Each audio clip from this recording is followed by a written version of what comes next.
4 years ago, my parents threw me out of their house in the rain. Told me I was dead to them. Changed the locks while I was at work. I survived on diner shifts and freezing studio apartments. Built a career from scraps and rejection letters. And when my art was finally worth millions, they came back.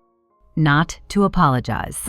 To sue me for 40% of everything I'd earned. They claimed they'd paid for my education.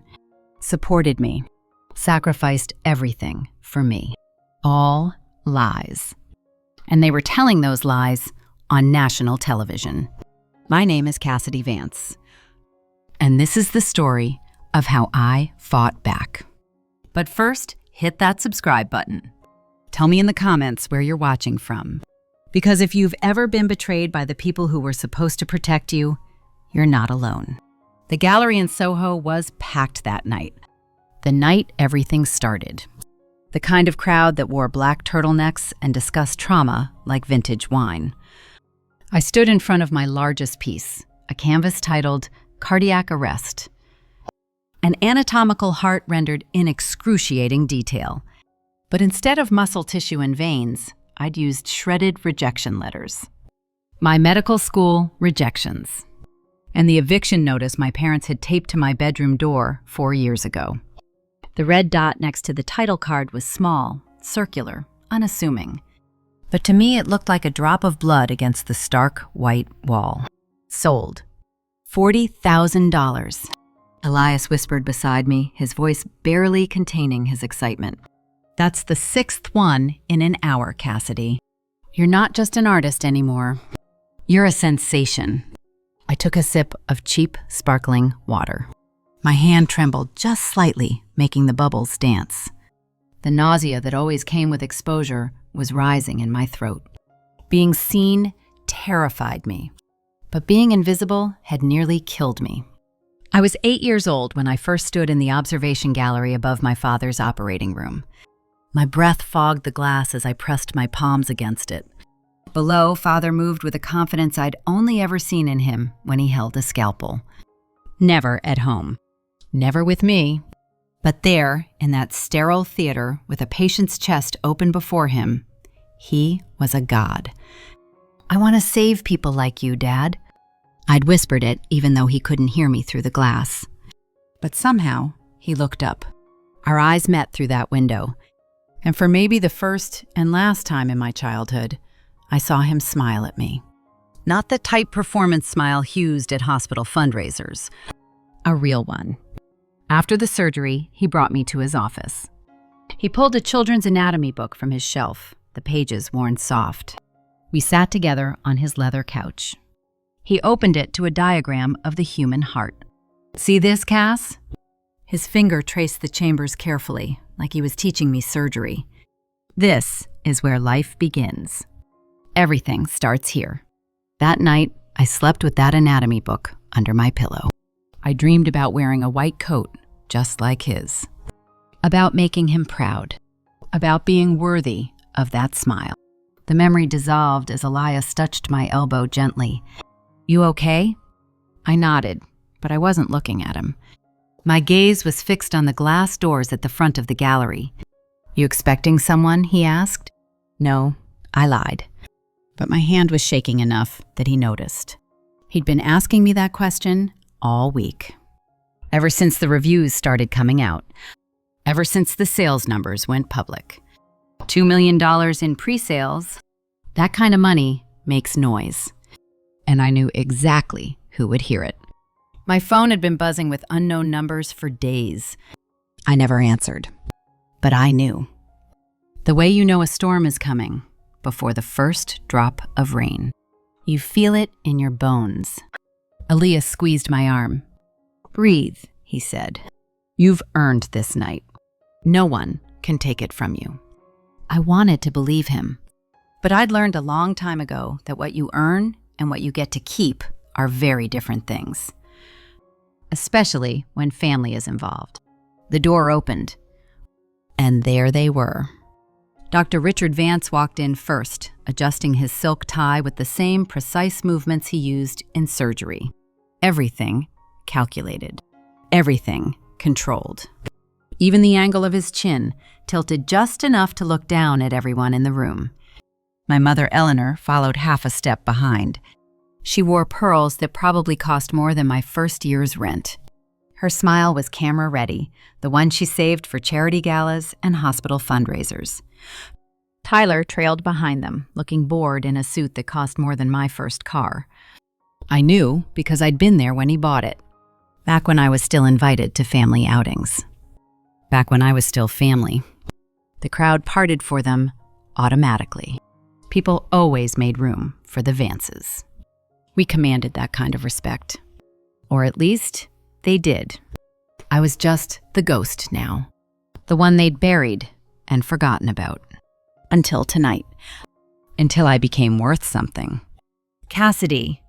Mother's voice cut through the gallery's murmur like a surgical saw through bone. She rushed toward me, arms spread wide in an embrace I knew better than to accept. I stepped back. A reflex I'd developed over 4 years of learning that her hugs always came with conditions. "Oh, look at you." Her voice was loud enough for everyone nearby to hear. "We were so worried." The word hit me like a fist. Worried. I almost laughed. "Worried," I repeated. My voice was flat, deliberately empty. "Is that why you changed the locks while I was at my shift at the diner?" Her smile flickered. Just for a second.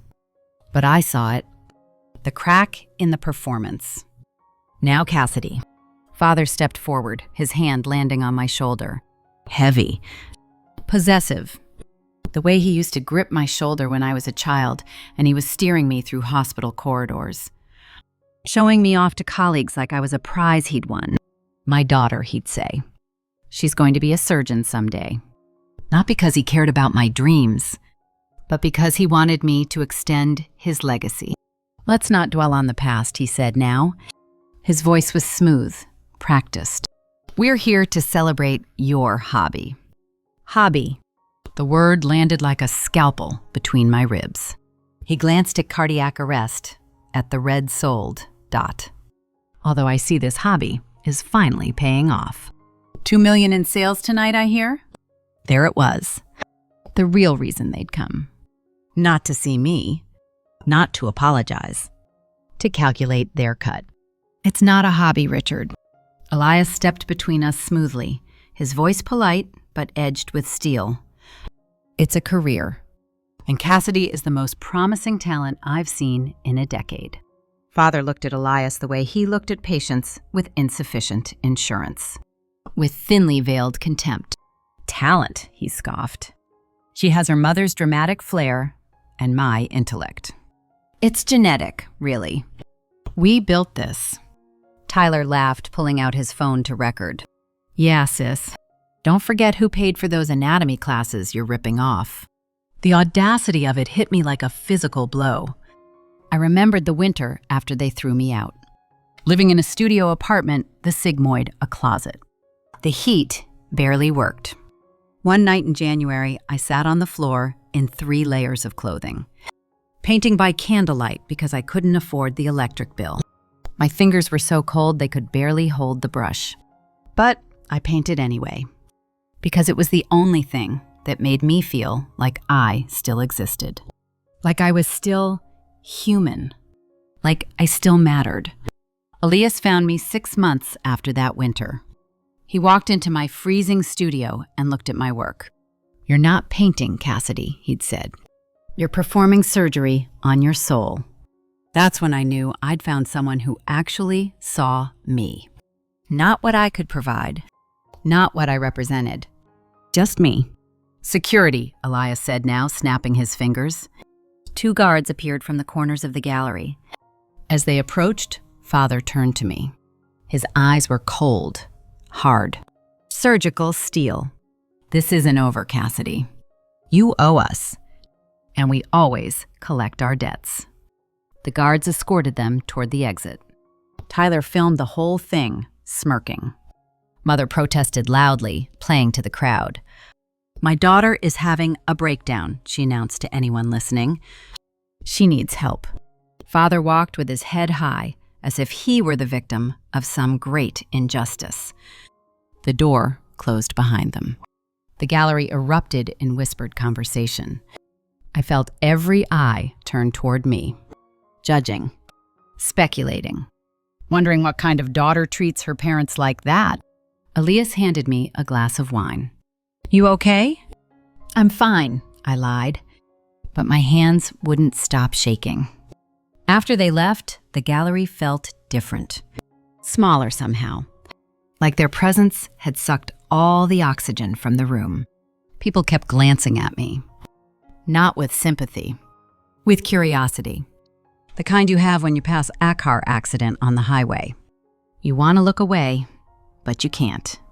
"Who were they?" a woman in a black dress asked. Her eyes were bright with gossip, hungry for details. "No one," I said. And saying it out loud, I realized it was true. They weren't my family anymore. They were strangers wearing familiar faces. Tourists visiting the wreckage of a relationship they'd destroyed. The rest of the night passed in a blur. More sales. More congratulations.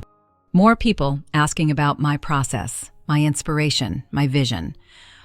I smiled, answered their questions, played the part of the successful artist. But inside, I was back on that porch 4 years ago, standing in the rain, knocking on a door that would never open. Except now, they wanted back in. Not to my life, to my bank account. 3 days later, I was leaving my studio when a man in a gray suit stepped into my path. He was holding a manila envelope, the kind that only ever contains bad news. "Cassidy Vance?" "That's me." He handed me the envelope. It was heavy, heavier than paper should be. "You've been served." He walked away before I could respond.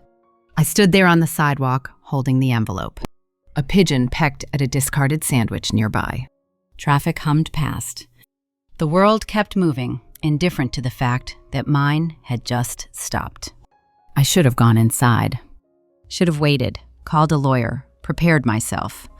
But I opened it right there on the street. My hands shook so badly, I tore the edge. The first page was printed on expensive letterstock, the kind that screams, "We have money for good attorneys." Vance versus Vance. Seeing our name repeated like that felt obscene. Plaintiff and defendant, like watching a body consume itself. Plaintiff seeks restitution for educational expenses, room, board, and emotional distress caused by defendant's public defamation of character. Emotional distress. They threw me out in the rain, and now they claimed I'd caused them distress. Claim unjust enrichment. Demand 40% of all past and future artistic earnings, plus compensatory damages totaling $500,000. The number swam in front of my eyes. $500,000. For what? For surviving? For building something from nothing? For daring to succeed without them? I flipped through the pages. Legal language I barely understood. Citations and precedents and whereas clauses. But the intent was crystal clear. They weren't just asking for money. They were trying to claim ownership of my entire life. Every painting I'd sold. Every piece I'd create in the future. Every breath I'd taken since they threw me away. They wanted 40% of it. Like I was a mine they'd invested in, and now it was time to extract the ore. I thought about those years after they kicked me out.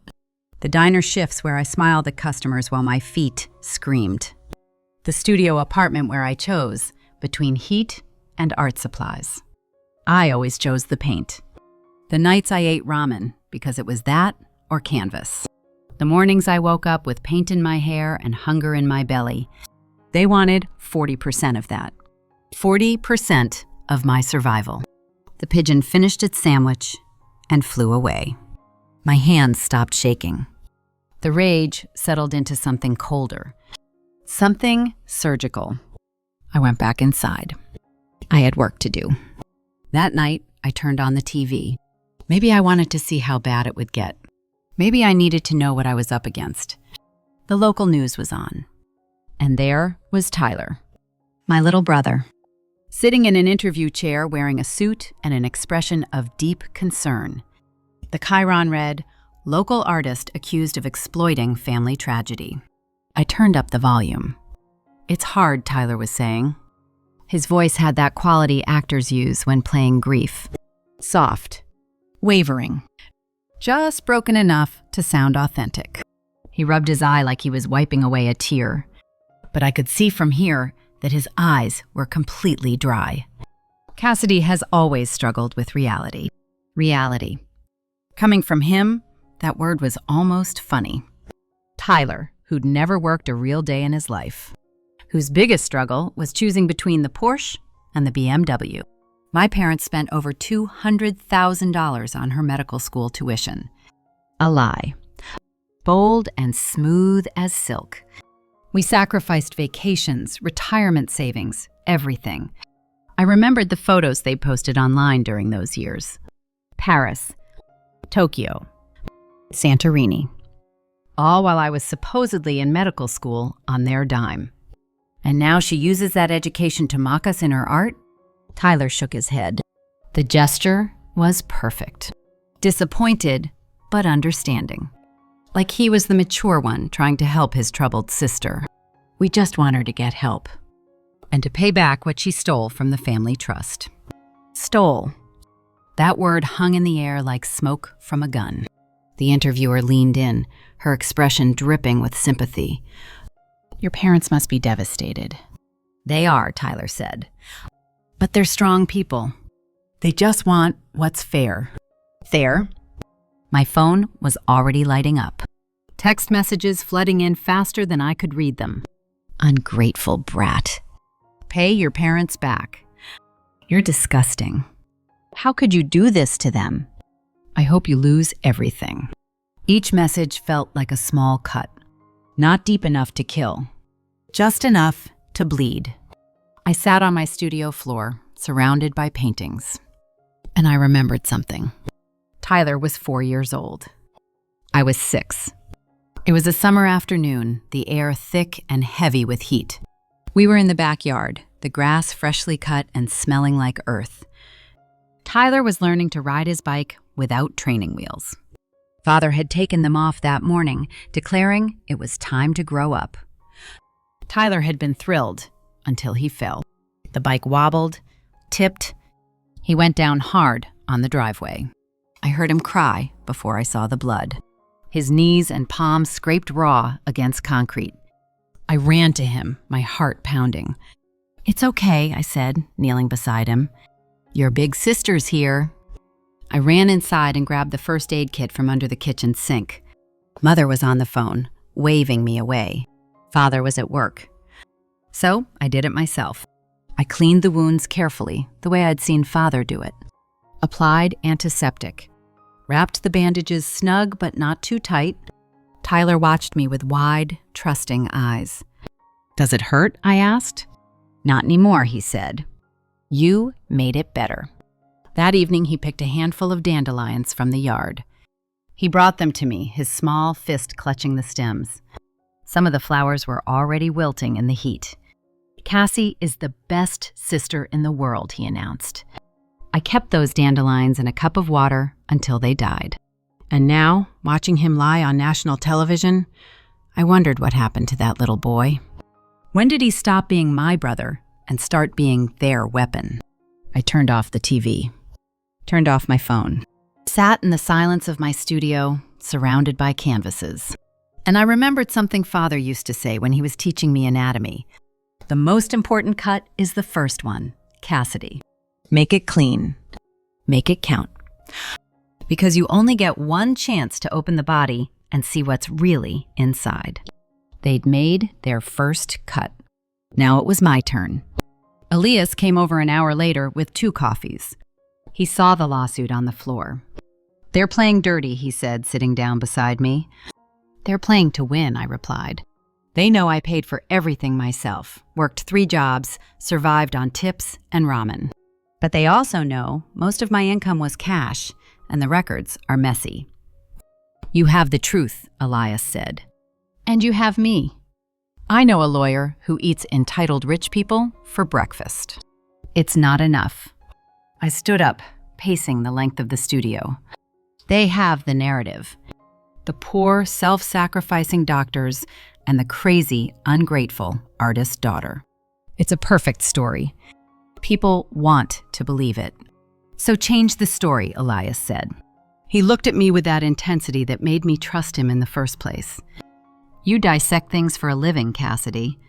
You take apart bodies and put them on canvas. Why don't you dissect them? I stopped pacing.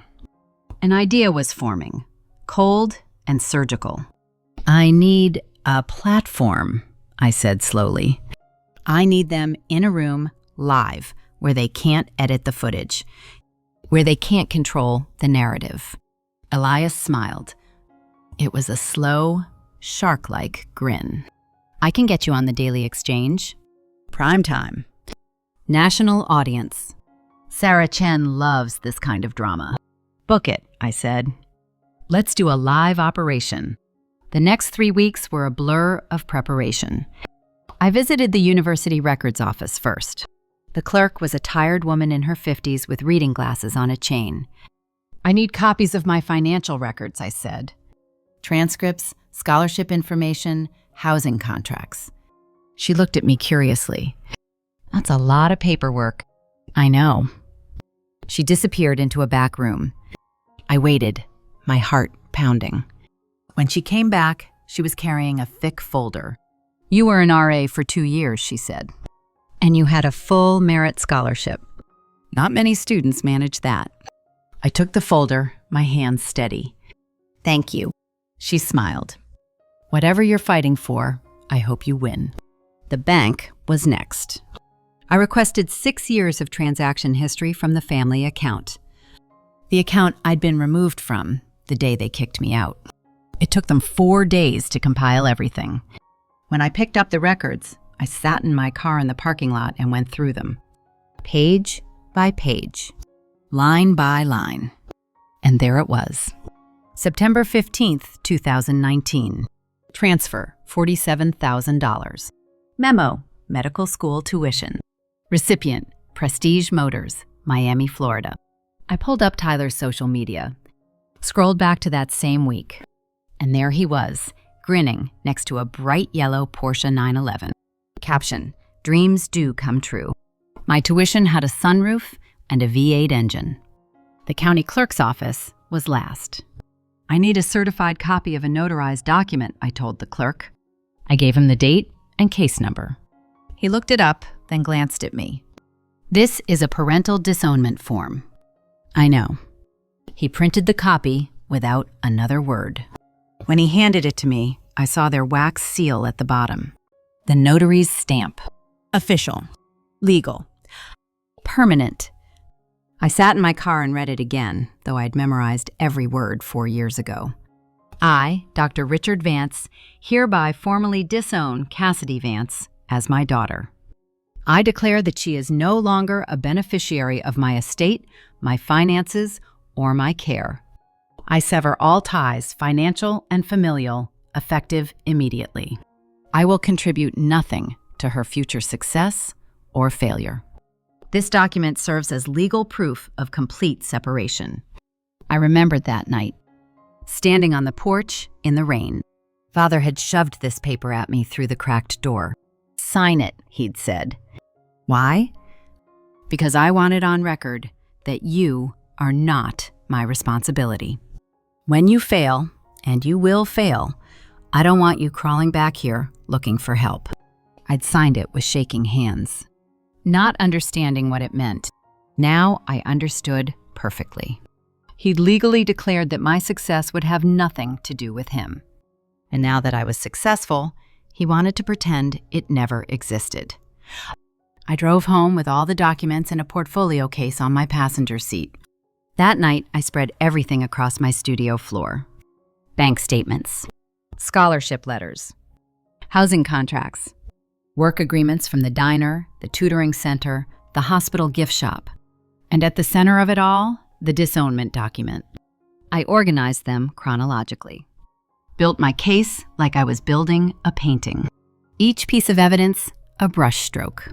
Together, they created a picture. The truth. A memory came to me as I worked. I was 12 years old, visiting Father at the hospital.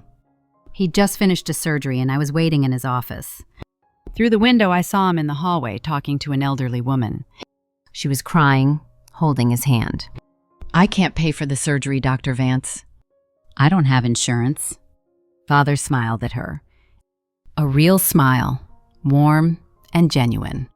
"Don't worry about it," he said. "We'll figure something out. Medicine isn't about money. It's about saving lives." Later, I asked him about it. "Did she pay?" "No," he said, ruffling my hair.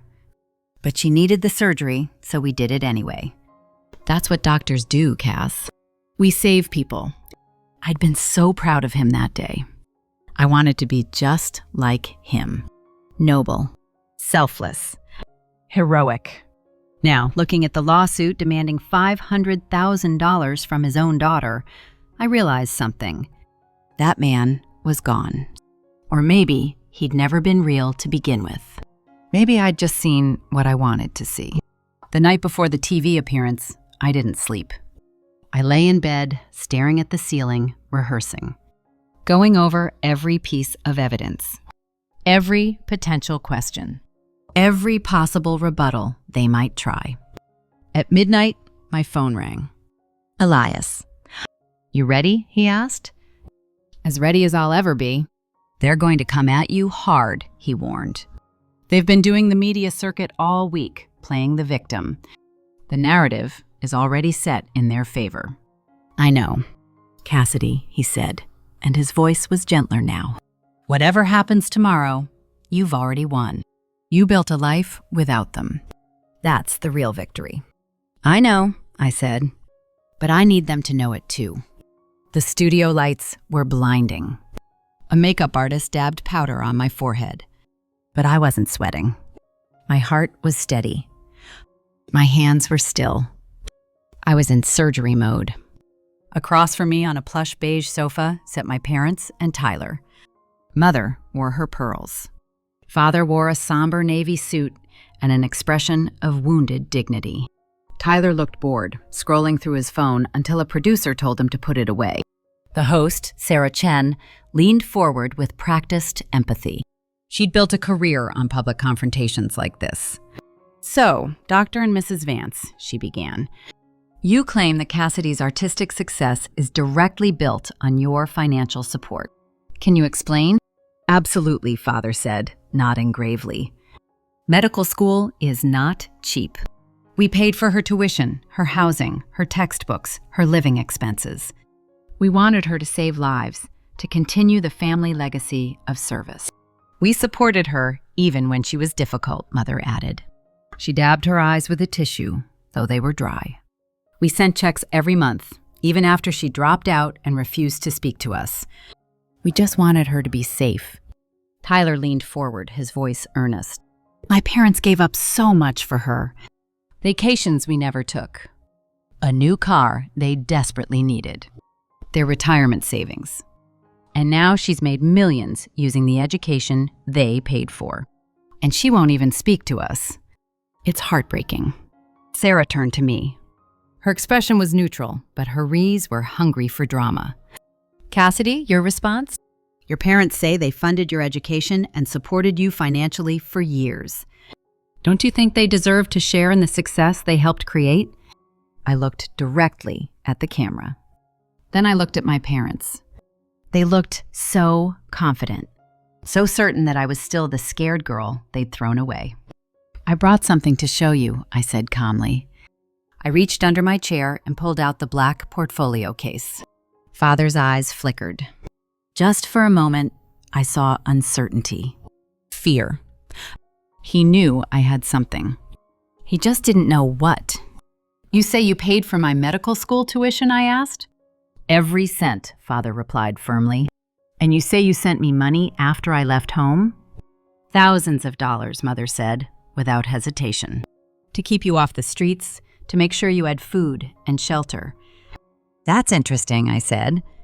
I opened the portfolio and pulled out the first document, because I have here the official records from the university bursar's office for the years 2018 to 2020. I held it up to the camera. It says here that Cassidy Vance attended on a full merit scholarship. Tuition, $38,000 per year, covered entirely by scholarship. Student contribution, $0. The studio went quiet. Father shifted in his seat. Well, living expenses then, he said quickly. The apartment, food, books, all of that. I lived in the dorms, I replied, as a resident advisor, which means rent, $0. I also worked in the campus library 15 hours a week at minimum wage. I earned my spending money. I dropped the first document on the table between us. The sound was sharp in the silence. But here's something even more interesting. I pulled out the next page. A bank transfer record from the Vance family joint account, dated September 15th, 2019. Amount, $47,000. Memo, medical school tuition. See? Mother cried out, leaning forward. We paid it. Right there. You can see it. This transfer, I continued, my voice cutting through hers like a scalpel through tissue, was sent to Prestige Motors in Miami, Florida, not to any university. I pulled out a printed photograph. Tyler grinning next to a bright yellow Porsche 911. It seems my tuition had a V8 engine and a sunroof. The audience gasped. Someone in the back laughed. Tyler sank lower in his seat, his face turning red. Father's jaw clenched so hard I could see the muscle jump. This is an ambush, he sputtered. These documents are taken out of context. I'm not done, I said. I pulled out another page. You told the world you supported me financially, that you loved me, cared for me, only wanted to help. I held up a credit card statement. This is from October 2019 through January 2020. 4 months. The same period you claim you were sending me money to survive. I pointed to the highlighted sections. These are charges to 5-star restaurants, luxury hotels, and a ski resort in Aspen. Total, $31,000. I looked at Mother. You were very generous with your money during those months. Just not with me. She opened her mouth, but no sound came out. Her face had gone pale. And now, I said, my voice steady and surgical, the final piece. I reached for the cream-colored paper with the red wax seal. My hands didn't shake. This was the blade I'd been saving, the one that would cut deepest. Do you recognize this, Father? He froze. His face went pale, then gray. He knew exactly what it was. 4 years ago, the night you threw me out in the rain, you made me sign something. And you signed it too, with a notary present. You were so afraid I would come back asking for money that you wanted it in writing. Legal, binding, permanent. I read from the document slowly, letting each word land like a hammer blow. I, Dr. Richard Vance, hereby formally disown Cassidy Vance as my daughter. I declare that she is no longer a beneficiary of my estate, my finances, or my care. I sever all ties, financial and familial, effective immediately. I will contribute nothing to her future success or failure. I looked up directly into Father's eyes. You notarized your abandonment, Dad. You put a legal stamp on your cruelty because you wanted to make absolutely sure I would never get a single dollar from you. You declared, in writing and under oath, that you would have no part in my future. No responsibility. No connection. Nothing. The silence in the studio was absolute. Sarah was staring at the document, her professional composure cracking. Mother looked like she might faint. Tyler sat motionless, his phone forgotten in his lap. And now, I continued, now that I'm worth something, you're claiming unjust enrichment? You're demanding 40% of my earnings? You're asking a court to give you money from success you legally declared you wanted no part of? I held up the document one more time, the red wax seal catching the light. Ghosts don't pay debts, Father. And you made yourself a ghost 4 years ago. We were trying to teach you a lesson, Father said. His voice cracked on the last word. We wanted you to learn responsibility, to understand the value of... You did teach me, I said. I stood up, unclipping my microphone. You taught me that family isn't blood. It's behavior. And your behavior is a malignancy I just cut out. I set the microphone on the chair. I think we're done here. I walked off the set. Behind me, I heard Sarah trying to get a response from my parents. But they had nothing. For once in their lives, they were speechless. The clip went viral before I reached the parking lot. By the time I got back to my studio, #the autopsy was trending nationwide. My phone wouldn't stop buzzing. But this time, the messages were different. You're amazing. Thank you for speaking your truth. This happened to me too. You gave me courage. I watched the story unfold online over the next few days. Someone dug into Father's hospital records and found financial irregularities. Money from the general fund being transferred to personal accounts. Turns out when you lie about paying tuition on national television, the IRS gets very curious about where that money actually went. Within 48 hours, Father was placed on administrative leave pending investigation. The hospital board launched a full audit. Tyler's Porsche was repossessed 3 days later. There was a video online of it being towed away while Tyler argued with the repo man. The comments were brutal. Mother stopped going to her bridge club after someone posted that Eleanor Vance was no longer welcome. Not after what she did to her own daughter. The lawsuit was withdrawn within 24 hours of the broadcast. But I didn't withdraw mine. I filed a countersuit. Defamation. Emotional distress. And recovery of all legal fees.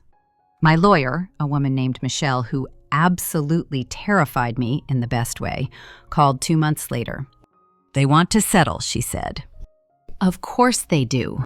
They're offering $200,000. I thought about it. About dragging them through court. Making them bleed the way they'd made me bleed. But I was tired. And I had better things to do with my life than spend it attached to theirs. Take it, I said. But I want one condition. Michelle waited. They have to issue a public statement retracting every lie they told. Every interview. Every claim. All of it. She laughed. I'll make sure of it. The settlement came through 6 weeks later. I used the money to establish a foundation. The Second Chance Scholarship for artists who'd been disowned by their families. The applications started coming immediately. Stories that broke my heart and put it back together. Kids who'd been thrown out for being queer. For choosing art over business. For refusing to be who their parents demanded they be. I read every application myself. And I funded 12 of them the first year. 6 months after the trial, I was standing in my new studio. A converted warehouse in Brooklyn with skylights that let in honest gray light. The kind of light that doesn't lie. The space smelled like fresh paint and possibility. Elias walked in carrying a bottle of champagne and 2 glasses. To the prognosis, he said, pouring. How's the patient? I looked at the canvas in front of me. A self-portrait, but different from the others. No scars. No torn rejection letters. No exposed anatomical hearts bleeding across the surface. Just me. Whole. In the painting, I was standing in this studio, sunlight streaming through the skylights above. My hands were clean. My expression was calm. I held a paintbrush, but not like a weapon. Like a tool. Like something that creates instead of destroys. The patient, I said, taking the glass, is fully recovered. Elias smiled and raised his glass. To survival. To survival, I echoed. The champagne was cold and bright on my tongue. Outside, the city moved on. Indifferent and alive. Somewhere, my parents were dealing with the consequences of their choices. Father's medical license under review. Mother's social circle shrinking. Tyler learning that privilege has limits. But here, in this light-filled space I'd built with my own scarred hands, I was free. I used to think losing them broke me. Now I understood. It freed me. They'd tried to perform an autopsy, to dissect my life and harvest what they thought was valuable. They wanted the success without the struggle, the profit without the pain, the harvest without having planted a single seed. But they forgot the most basic rule of anatomy. You can't perform an autopsy on something that's still fighting to live. And I was very, very alive. So let me ask you something. If you've ever been told you weren't enough, if you've ever been abandoned by the people who were supposed to love you unconditionally, I want to hear from you. Drop a comment below. Tell me your story. Because these narratives, the ones that say we owe our abusers, that say family is everything no matter how they treat us, those narratives need to change. And we change them by speaking, by refusing to be silent, by showing our scars and saying, this happened, this was real, and I survived. If you were in my position, what would you have done differently? Would you have fought back or walked away quietly? Let me know in the comments. And if this story resonated with you, if it gave you even a moment of hope or validation or the courage to believe that you deserve better than what you were given, please hit that like button and subscribe to this channel. Your support means everything. It means I'm not alone in this. And neither are you. Thank you for listening. Thank you for being here. Thank you for seeing me. And remember, you are not defined by the people who failed to see your worth. You are defined by what you build in the aftermath, by how you stitch yourself back together, by the life you create when no one believes you can. That's the real masterpiece. Not the art on the walls, but the act of surviving and choosing to live beautifully anyway.